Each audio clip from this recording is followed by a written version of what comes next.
Welcome to this journey through one of the most disturbing cases recorded in the history of Galveston, Texas. Before we begin, I invite you to leave in the comments where you're watching from and the exact time you're listening to this narration. We're interested in knowing what places and at what times of day or night these documented stories reach. In the summer of 1856, while most of Galveston Island was celebrating its growing prosperity, something happened at the coal plantation that would never make it into official records.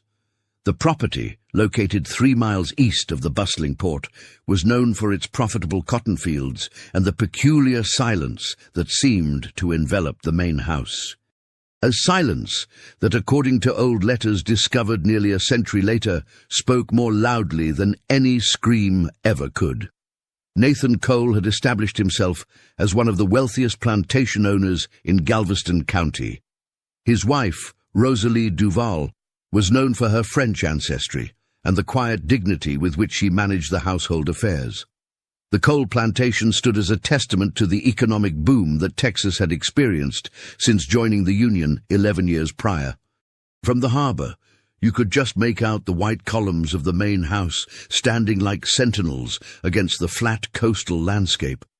What makes this case particularly unsettling is not what was found, but what disappeared without explanation. According to customs records from the port of Galveston, the coal plantation reported 43 enslaved individuals in January of 1856. By December of that same year, that number had mysteriously dropped to 29. 14 souls vanished from official documentation, no deaths reported, no sales recorded, simply gone. The county archives contain no explanation for this discrepancy. When examined by historian Margaret Woodward in 1963, she noted that several pages from the coal plantation ledger appeared to have been removed. The cut was clean, professional, as if someone had carefully excised a specific period from history. The mystery might have remained buried, if not for what was discovered in 1964 during renovations to what remained of the old coal property. Construction workers uncovered a sealed compartment beneath the dining room floor. Inside was a tin box containing a leather-bound journal, its pages yellowed but still legible. The handwriting belonged to Elizabeth Cole, Nathan and Rosalie's 18-year-old daughter. What Elizabeth documented over the course of 6 months in 1856 tells a story that contradicts everything that Galveston society believed about the respected Cole family. A story of obsession, manipulation, and a darkness that festered behind closed doors. The journal was briefly examined by local authorities before being transferred to the University of Texas archives for preservation. 3 weeks later, a fire in the storage facility destroyed several historical documents. According to the report filed, Elizabeth Cole's journal was among the items lost. However, before its destruction, portions were transcribed by Dr. James Hargrove, whose personal notes would later surface in an estate sale in 1968.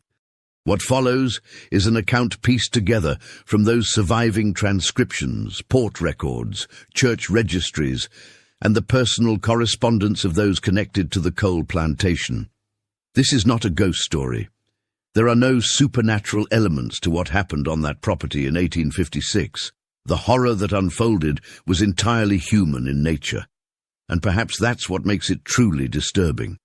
The weather in Galveston during the summer of 1856 was unusually hot and dry. The cotton fields were suffering, and tension hung in the air like the relentless humidity.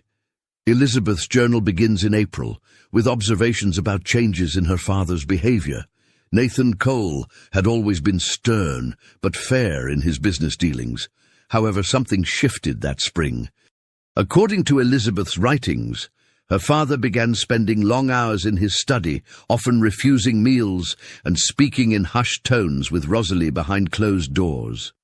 "Father paces the floorboards above my room until dawn," she wrote on April 12th. "When I inquired about his troubles at breakfast, Mother silenced me with a glance.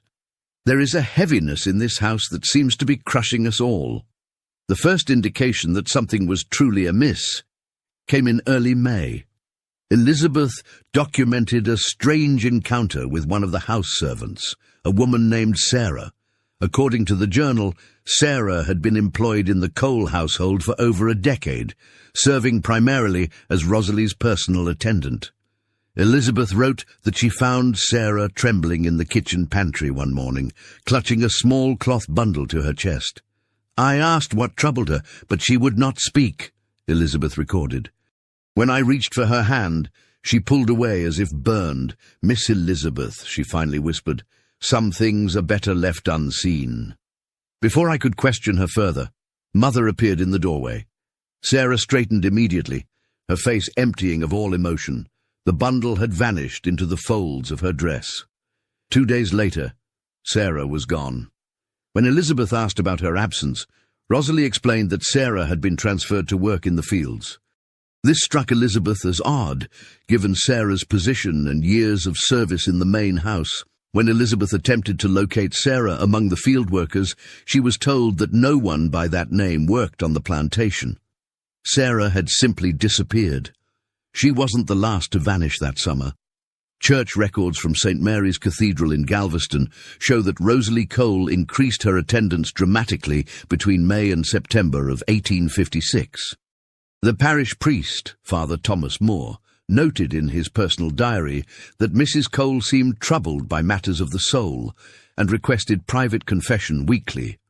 What was discussed in those confessions remains between Rosalie and her priest, but Father Moore's writings suggest a growing concern. "Mrs. Cole speaks of salvation and sacrifice in concerning terms," he wrote in late June. "When pressed, she refers only to a necessary cleansing. I fear her understanding of doctrine has become dangerously distorted." Elizabeth's journal entries from this period describe changes in the household routine. Meals became silent affairs, with Nathan often absent. Rosalie developed new rules. No one was permitted to enter the east wing of the house, where Nathan's study was located. The household staff was reduced, with familiar faces disappearing without explanation. Most concerning to Elizabeth was her mother's new habit of locking all interior doors at sunset. "I was awakened last night by voices in the courtyard," reads an entry from June 30th. "When I tried to investigate, I found my bedroom door locked from the outside. The voices continued until dawn, low murmurs punctuated by what sounded like weeping. When morning came, I confronted Mother about being confined to my room. She claimed it was for my protection, though from what danger, she would not say." By July, Elizabeth began documenting strange sounds coming from beneath the house at night. The Cole mansion, like many substantial homes in Galveston, was built elevated on pillars to protect against flooding. The space beneath was typically used for storage and remained cool even in summer heat. Elizabeth described rhythmic scraping and the sound of metal on stone emanating from below her bedroom floor. "I cannot sleep," she wrote on July 15th. "The sounds continue for hours, and with them comes a smell that seeps through the floorboards, earthy and metallic. This morning I noticed soil in the hallway outside Father's study. When I mentioned it to Mother, she claimed it must have been tracked in by the gardener, though I have not seen Mr. Winters on the property for nearly a month." The journal indicates that Elizabeth attempted to investigate the space beneath the house on at least 2 occasions. The first time, she found the access points sealed with new padlocks. The second attempt, in early August, proved more fruitful and more disturbing. "I finally managed to pry loose the boards beneath the kitchen pantry," she recorded. "The space below was too dark to see clearly, but I lowered a lantern on a string. What it illuminated makes no sense. The earth has been disturbed, with neat rectangular depressions arranged in rows. They resemble nothing so much as open graves, though smaller than would accommodate a full-grown person. Before I could investigate further, I heard Mother's footsteps. I barely had time to pull up the lantern and replace the boards." The next day, Elizabeth noted that the kitchen pantry floor had been nailed shut and a heavy cabinet moved to cover the area. Court records show that in August of 1856, Nathan Cole made an unusual purchase: 20 barrels of quicklime, typically used in construction or agricultural applications. Elizabeth's journal mentions the delivery, noting that the barrels were taken directly to the space beneath the house. "Father supervised the placement himself," she wrote. "When I asked about the purpose of the lime, he looked through me as if I were not there." Mother later explained it was for treating the soil in preparation for a garden renovation, but we have never maintained gardens on the north side of the property. By September, Elizabeth's entries became increasingly desperate. She documented attempts to communicate with plantation workers, only to find herself more isolated. Her parents restricted her movement, claiming concerns for her health. A physician, Dr. William Harris, was summoned to examine Elizabeth on September 10th. His medical notes, preserved in the county records, indicate that he found the young woman agitated but physically sound, and prescribed rest and limited excitement. "Dr. Harris is complicit," Elizabeth wrote afterward. "He spoke with Father privately before examining me, and his questions seemed designed to establish a pattern of nervous excitement. He suggested I might be suffering from feminine hysteria and recommended I be kept indoors. They are conspiring to silence me." The most disturbing entry comes from September 20th. Elizabeth described waking in the night to find her mother standing at the foot of her bed, watching her sleep. She was perfectly still, her white nightdress glowing in the moonlight. "When she realized I was awake, she did not start or apologize for the intrusion. Instead, she sat beside me and stroked my hair with cold fingers. 'You have always been such a curious child,' she whispered. 'But there are matters in this world that require discretion and sacrifice. Your father and I have taken on a great burden to secure our position. Soon, it will be your turn to contribute to the family legacy.' She kissed my forehead and left, locking the door behind her. The final dated entry in Elizabeth's journal is from October 3rd, 1856. It contains just 3 lines. "They are planning something for the new moon. I have found a loose board in the window frame. If I do not have another opportunity to write, know that what happens beneath this house is not the will of God, regardless of what Mother believes." There are no further entries. According to Galveston Society records, Elizabeth Cole was sent to stay with relatives in New Orleans in mid-October, supposedly to complete her education at a prestigious finishing school. Correspondence between Rosalie and her sister-in-law in New Orleans, however, contains no mention of such arrangements. What happened to Elizabeth Cole remains unknown.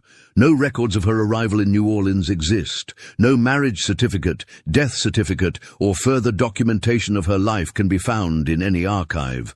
Like the 14 people missing from the plantation records, she simply vanished. The winter of 1856 brought change to the Cole plantation. According to business records, Nathan Cole sold a significant portion of his land holdings in December, despite falling cotton prices. Neighbors reported that the Coles became increasingly reclusive. The number of social engagements they hosted or attended dropped to almost none. Rosalie's church attendance became sporadic before stopping altogether by February 1857. A letter from Mrs. Margaret Thornton to her daughter in Virginia, dated January 1857, provides a rare glimpse into public perception of the Coles during this period.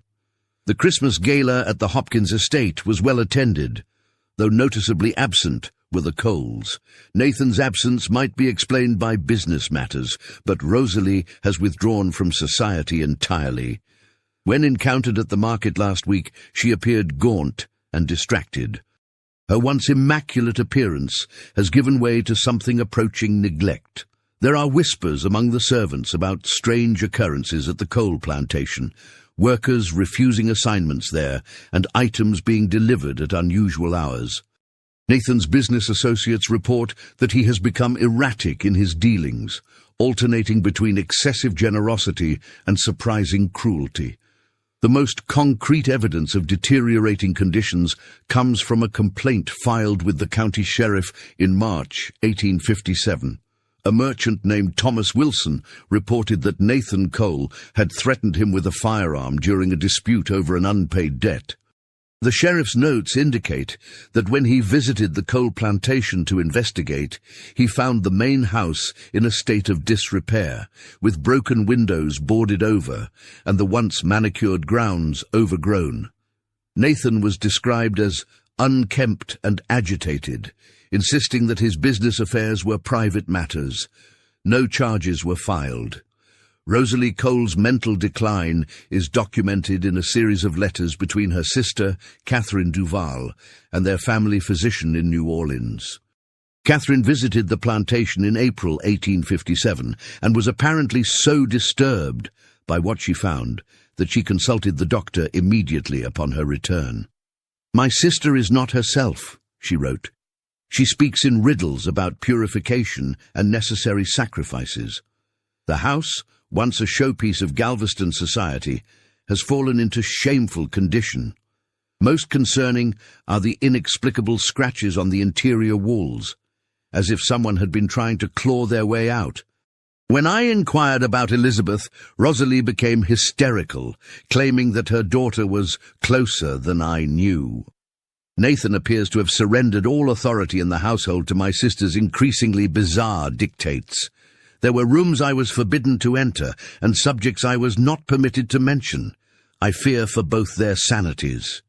The physician recommended that Rosalie be brought to New Orleans for treatment, but there is no evidence that this occurred. Instead, the Coles withdrew further from public view. The final chapter of the Cole family saga came in September 1857, almost exactly 1 year after Elizabeth's last journal entry. A severe hurricane struck Galveston Island, causing widespread destruction. The coal plantation, with its deteriorating structures, was particularly vulnerable. The main house was severely damaged, forcing Nathan and Rosalie to relocate to their property in Houston. During the cleanup efforts, according to an account published in the Galveston Daily News, workers made a gruesome discovery. The article, dated October 5, 1857, reports only that human remains were found on the coal property and that authorities were investigating. No follow-up stories appeared in subsequent editions. County records show that Sheriff James Williams conducted an inquiry but filed no charges. His official report states only that remains discovered on the coal property appear to date from the previous year, and that, due to hurricane damage and decomposition, determination of identity and cause is not possible. The matter was officially closed on October 20, 1857. Nathan and Rosalie Cole never returned to Galveston. They lived in relative obscurity in Houston until Nathan's death from liver failure in 1862. Rosalie survived him by only 3 months, reportedly taking her own life in January 1863. The Houston Telegraph's brief obituary mentioned only that she was preceded in death by her husband and daughter, the sole public acknowledgement that Elizabeth Cole had not simply gone away to school. The coal plantation in Galveston changed hands multiple times over the following decades. Each owner reported difficulties with the property, structural problems, soil that would not sustain crops, and an inability to retain workers. By the turn of the century, the land had been divided and sold for development as Galveston expanded eastward. The main house, or what remained of it, was demolished in 1922. The story might have ended there, forgotten like so many dark chapters of history, if not for the renovation work in 1964 that uncovered Elizabeth's journal. The brief window during which scholars had access to her writings opened a door to questions that have never been fully answered. What happened to the 14 people missing from the plantation records? What became of Elizabeth Cole? What was the purpose of the excavations beneath the house, and why did the Coles purchase so much quicklime? In 1968, a geological survey was conducted in the area where the coal plantation once stood, preparatory to the construction of an office complex. Ground-penetrating radar revealed anomalies in the soil composition. According to the surveyor's report, there were regular disturbances in the subsoil layer, approximately 6 to 8 feet below current grade, extending in a grid pattern over roughly half an acre. The report recommended archaeological assessment before construction proceeded. That assessment never took place. The construction company changed its plans, citing engineering challenges, and built on a different section of the property. The area in question was paved over for a parking facility that stands to this day. In 1969, Dr. James Hargrove published a brief paper in the Journal of Texas History discussing Elizabeth Cole's journal and its implications. He stopped short of making direct accusations, but suggested that the evidence pointed to systematic elimination of individuals from the plantation and a subsequent cover-up. The paper received little attention outside academic circles and was largely forgotten after Hargrove's death in a car accident the following year. His personal notes, which contain more detailed transcriptions of the journal than appeared in his published work, were sold along with his other effects. They passed through several private collections before being donated to the Galveston Historical Society in 1987. There they remained, catalogued but largely unexamined, until historian Rebecca Martinez began researching disappearances associated with Galveston plantations in 2008. Martinez found a pattern that extended beyond the Cole plantation. Between 1855 and 1858, several prominent Galveston families reported unusual reductions in their enslaved populations. These changes coincided with a period of economic uncertainty following a minor banking crisis in 1855. Martinez hypothesized that these families, facing financial pressure but unwilling to sell human property at depressed prices, may have resorted to drastic measures to reduce costs while maintaining appearances of prosperity. The Cole plantation, with its well-documented discrepancies, became the centerpiece of Martinez's research. However, her work was cut short when funding for her project was unexpectedly withdrawn in 2009. The preliminary findings were never published, and Martinez declined to discuss the matter further, accepting a position at a university in California. Today, the site where the Cole plantation once stood is occupied by commercial developments and residential neighborhoods. Nothing remains of the main house or the outbuildings. The only physical reminder is a small historical marker on Broadway Avenue that makes no mention of Nathan, Rosalie, or Elizabeth Cole, only noting that the area was home to several productive plantations in the mid-19th century before becoming part of Galveston's urban expansion. The true nature of what happened at the Cole plantation in 1856 may never be known with certainty. The evidence that might have provided answers has been lost, destroyed, or deliberately suppressed. What remains are fragments, a journal briefly glimpsed before disappearing, discrepancies in official records, rumors passed down through generations. Some long-time residents of the area claim that the parking lot built over the site of the former plantation is haunted. They report unusual cold spots, even in the height of Galveston's humid summers, and an inexplicable sense of dread that overcomes anyone who lingers too long after dark. Such stories are easily dismissed as urban legends, the kind that accumulate around any location with a troubled history. More difficult to dismiss are the findings of a ground composition study conducted in 2015, when the parking facility was scheduled for resurfacing. Core samples revealed unusually high concentrations of calcium compounds in the soil beneath the asphalt, consistent with the presence of quicklime. The environmental assessment noted this as a minor anomaly, but found no health or safety concerns that would prevent the work from proceeding. The resurfacing was completed in January 2016. During the process, workers uncovered what appeared to be a small leather-bound book approximately 2 feet below the original surface. According to the construction foreman's report, the item was severely deteriorated and fell apart when touched. The fragments were disposed of as construction debris. The Cole family's secrets remain buried beneath layers of time, concrete, and collective forgetting. Elizabeth's final witness to whatever horror transpired on that plantation has been silenced. The 14 missing people are nameless entries in a ledger, their fates unrecorded and unmourned. Rosalie's twisted logic and Nathan's complicity have never been fully exposed or understood. What we are left with is the outline of a darkness, human in origin, terrible in implication. A reminder that the most disturbing horrors in our history are not supernatural, but arise from the capacity for cruelty and calculation that exists within ordinary people. The coal plantation mystery stands as a testament to what can happen when power operates without accountability, when desperate people make choices they believe necessity demands. In Galveston today, few remember the Cole family or the shadow their plantation cast. Life continues above the ground, where Elizabeth once listened to the sounds of digging in the night. Traffic passes over the spot where 14 people may have been buried in quicklime. The ocean breeze carries away the echoes of voices silenced over 160 years ago.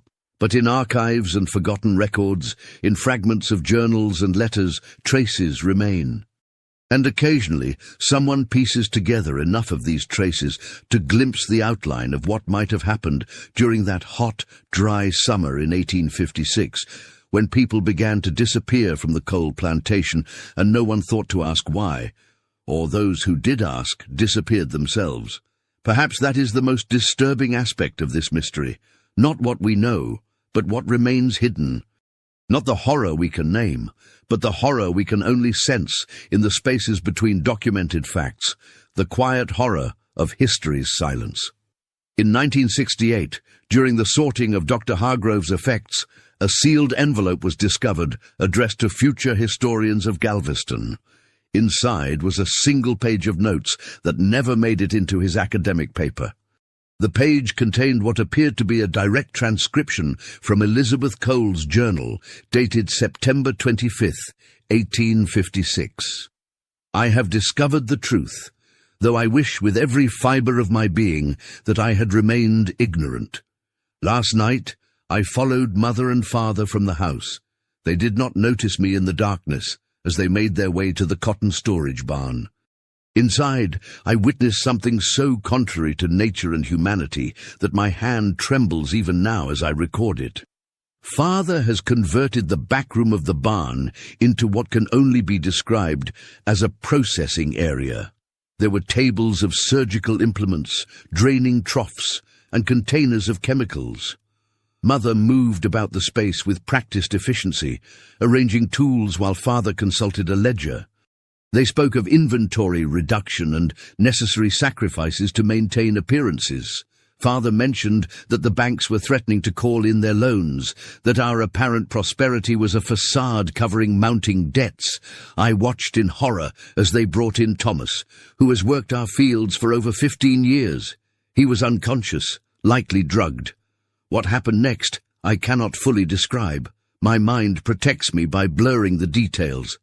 I can only record that it involved the systematic dismantling of a human being. Mother collected certain parts in jars of solution, consulting a document with Chinese characters. Father processed the remainder with quicklime in a pit beneath the floorboards.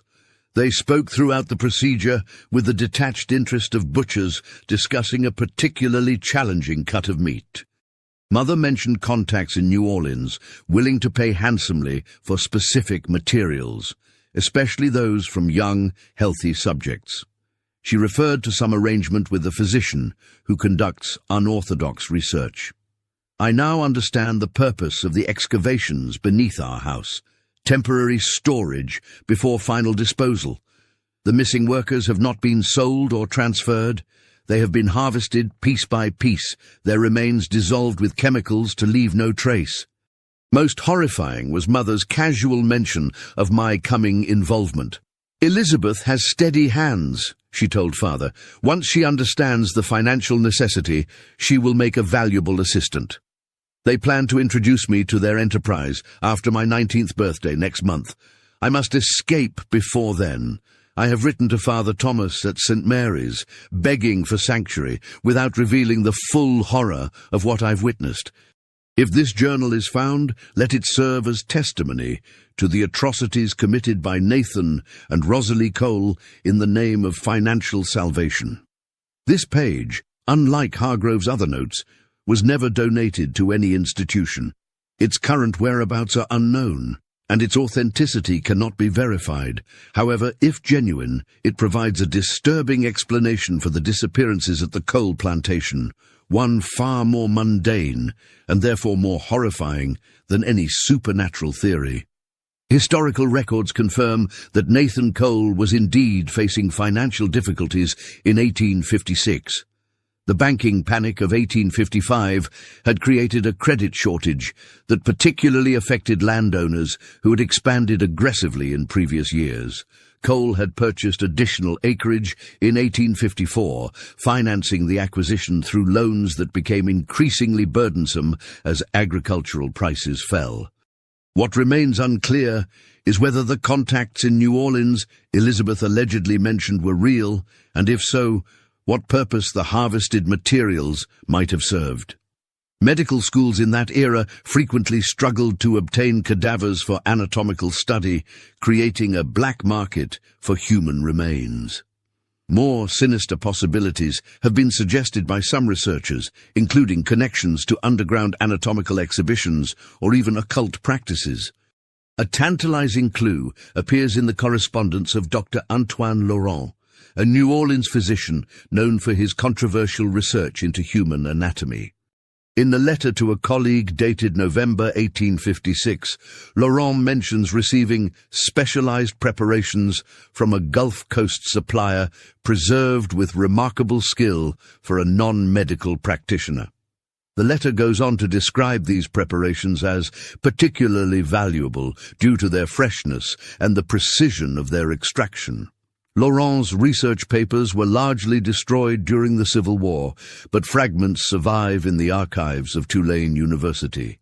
They suggest he was investigating differences in tissue composition between races, a pseudo-scientific pursuit common in that era, but usually conducted with less rigor and far less ethical concern than even the questionable standards of 19th-century medicine would typically permit. The possible connection between the Coles and Laurent is further suggested by financial records showing that Rosalie made several trips to New Orleans between June and November 1856. Each time, she returned with substantial sums in gold coin, unusual for a woman in that period to transport alone, and difficult to explain as legitimate business transactions given the Coles' financial difficulties. If Elizabeth's account is accurate, it suggests a systematic operation of human harvesting motivated initially by financial desperation, but perhaps sustained by other factors. Rosalie's increasing religious fervor, noted by several contemporaries, may have represented an attempt to reconcile her actions with her conscience.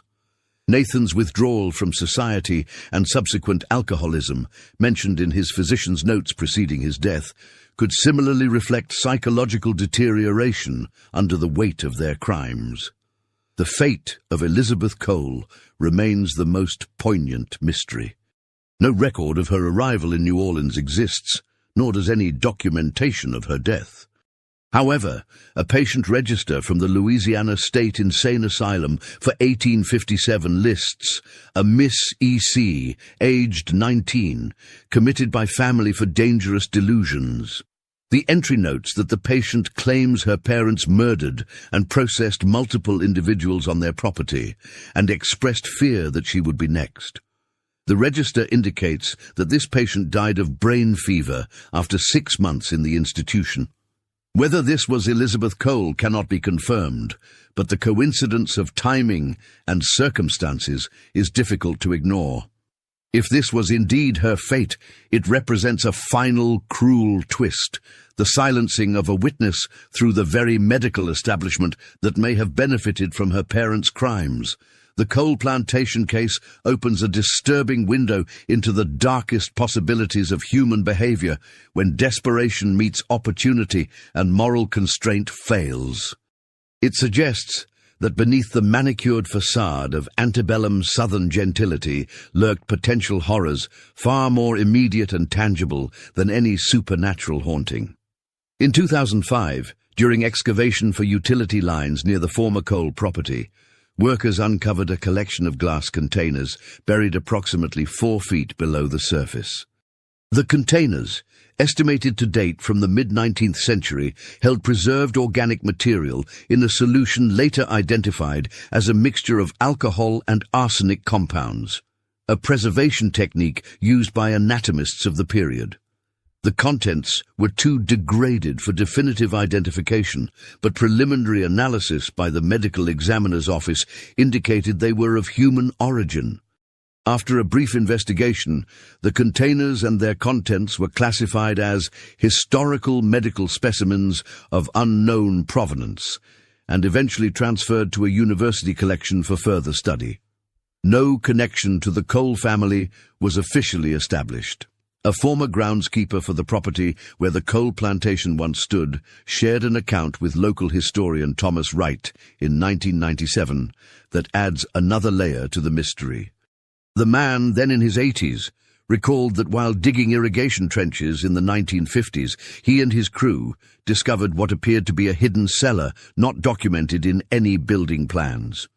It was walled with brick and had a heavy iron door, rusted shut, he reported. When we broke it open, we found an empty room about 12 feet square. The floor was concrete, but had these channels cut into it, all leading to a central drain. The walls had iron rings mounted at intervals, about the height a person's wrists would be if they were standing. The whole place had a strange smell, even after all those years, like chemicals and something underneath that I can't describe. We reported it to the property manager, but he told us to brick it up and never mention it again, said it would decrease the property value. So that's what we did. No official record of this discovery exists, and the exact location of this supposed chamber has been lost as the property has been redeveloped multiple times in subsequent decades. However, architectural historians note that hidden rooms and underground spaces were not uncommon in plantation homes, particularly in coastal areas prone to hurricanes and flooding. Their purposes ranged from storage to shelter during storms, though few would have featured the specific elements described in this account. In 1974, anthropologist Dr. Margaret Sinclair conducted interviews with elderly descendants of enslaved people who had worked on Galveston plantations. One interviewee, whose great-grandmother had been enslaved on a property neighboring the Cole plantation, recounted a story passed down through generations. Great-grandma Harriet told her daughter, who told my mother, who told me, that the Cole place was a place of disappearances. People would be working there one day, gone the next. The masters would say they'd been sold off, but no one ever heard from them again. Harriet said that the enslaved people knew better than to ask questions, but they had their ways of warning each other. They had a saying, "When the missus takes to praying and the master takes to drinking, keep your head down and your feet ready." Meant that trouble was brewing, and you might need to run. They said that Mrs. Cole had eyes that saw right through you, like she was measuring your worth by the pound. This oral history, while impossible to verify independently, aligns with the documented changes in Rosalie and Nathan's behavior during the critical period of 1856. It also suggests that those who lived and worked in proximity to the Coles perceived something deeply wrong, even without knowing the specific nature of what might have been occurring on the plantation. A final, tantalizing piece of the puzzle emerged in 1992 when a descendant of Dr. William Harris, the physician who examined Elizabeth Cole in September 1856, discovered a hidden compartment in an antique medical bag inherited from his ancestor. Inside was a folded letter dated October 5, 1856, addressed to the Galveston sheriff, but apparently never delivered. In the letter, Dr. Harris expressed grave concerns about the Cole family. Having given the matter considerable thought since my examination of Miss Elizabeth Cole, I feel compelled by professional ethics to share certain observations. The young lady, while exhibiting some agitation, struck me as entirely sound of mind. Her concerns regarding activities on the plantation deserve serious investigation.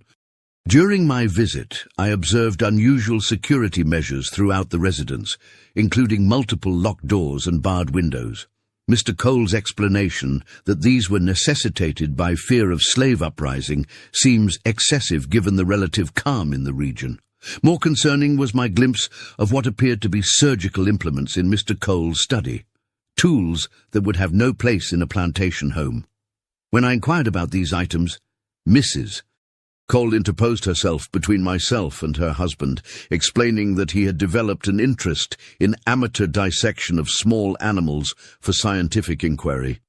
The explanation was delivered with practiced ease, yet her eyes betrayed apprehension. Most disturbing was what I observed as I departed the property. Near the cotton barn, I witnessed two workers carrying what appeared to be a human body wrapped in canvas. When they saw my carriage, they quickly retreated into the structure. Mr. Cole, who had accompanied me to my conveyance, explained that it was merely a deer carcass from a recent hunt. I relate these observations with great reluctance, being aware of Mr. Cole's standing in the community and the serious nature of any implications. However, I cannot in good conscience remain silent if there exists even the possibility that crimes are being committed on the Cole plantation. Why this letter was never delivered remains unknown. Dr. Harris continued to practice in Galveston until 1860, when he relocated to Houston. His medical notes make no further mention of the Cole family. The letter itself, following its discovery, was donated to the Galveston Historical Society, where it remains in their archived collections, a silent witness to concerns raised but never addressed. The Cole plantation mystery stands as a dark reminder of how history can conceal as much as it reveals. The disappearance of 14 human beings from official records represents 14 lives erased, not just physically, but from memory and acknowledgement. Elizabeth Cole's fate, whether she died in an asylum or met some other end, represents the silencing of truth by those with the power to define reality. In modern Galveston, the story is occasionally recounted as a macabre local legend, stripped of its historical context and reduced to a simple ghost story. Few connect it to the broader patterns of exploitation and dehumanization that characterize the antebellum South, or recognize it as an extreme manifestation of how human lives could be reduced to commodities. Yet beneath the layers of urban development, literally and figuratively, lies evidence of what may have been one of the darkest chapters in Galveston's history. The carefully excised plantation ledger pages, the quicklime purchases, the hidden surgical implements, the mysterious containers with preserved human remains, all point to a horror that was entirely human in origin and motivation. Perhaps the most chilling aspect of the Cole plantation mystery is its plausibility.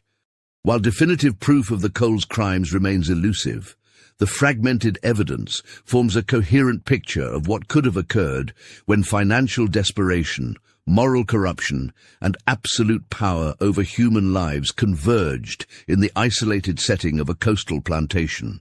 The space beneath the Cole house, now covered by asphalt and concrete, holds secrets that may never be fully uncovered. The voices of those who disappeared have been silenced by time and deliberate erasure. What remains is the outline of a darkness that reminds us of the capacity for evil that exists within ordinary human beings when circumstance and character align in particular ways.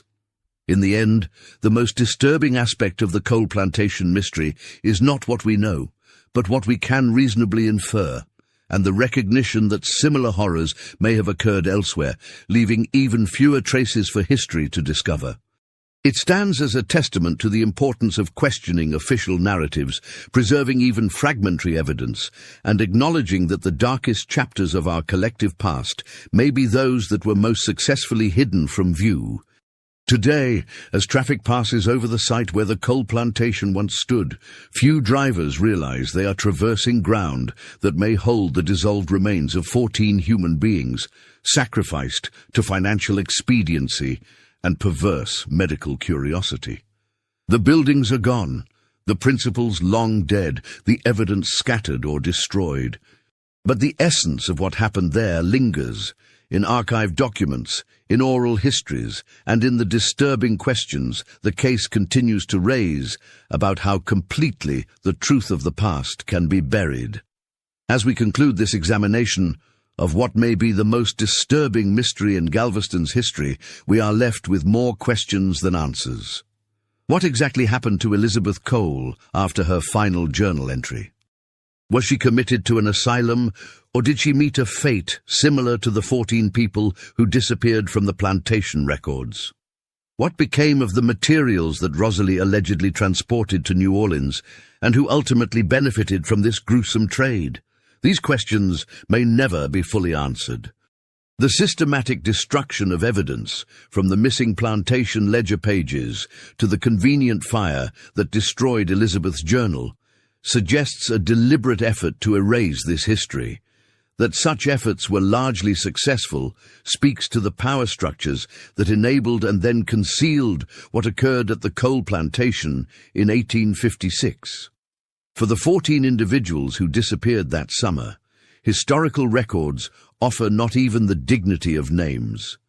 They exist now only as a numerical discrepancy, their identities, lives, and sufferings unacknowledged in official accounts.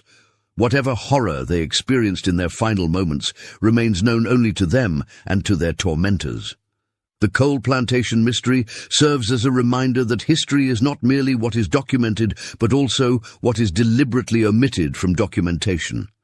It challenges us to look beyond official narratives and to recognize the voices that have been silenced. Most of all, it reminds us that true horror resides not in supernatural manifestations, but in the darkest capacities of human nature when unleashed by greed, desperation, and moral corruption. As night falls over modern Galveston, the ghosts that haunt this story are not spectral apparitions, but the uncomfortable truths about our collective past that we have yet to fully confront. The most disturbing mysteries are those that reveal not what we have to fear from beyond the grave, but what we have to fear from our fellow human beings, and perhaps from ourselves. The sound that still echoes across the century and a half since those summer nights in 1856 is not the rattling of chains or the moaning of spirits. It is the silence, the vast, complicit silence that allowed 14 people to vanish without question, that permitted Elizabeth Cole's witness to be dismissed as delusion, that facilitated the careful erasure of evidence pointing to systematic atrocity. It is a silence that continues to this day, broken only occasionally by the fragments of truth that emerge from forgotten archives, chance discoveries, and the persistent efforts of those who believe that even the darkest chapters of history deserve to be acknowledged. For in that acknowledgement lies our only defense against the repetition of such horrors, the recognition that they were possible once, and therefore could be possible again if we allow ourselves to look away from uncomfortable truths or to silence those who dare to speak them. The Cole plantation mystery reminds us that sometimes the most terrifying stories are not those invented around campfires, but those buried in our historical record, waiting to be unearthed. And perhaps the most disturbing realization of all is not what happened on that Galveston plantation in 1856, but how completely it was hidden from view, and how many other such horrors might lie similarly concealed beneath the polite fictions of our shared history. In that sense, the mystery is not just about what Nathan and Rosalie Cole may have done. It is about what we, collectively, have failed to see, failed to question, and failed to acknowledge.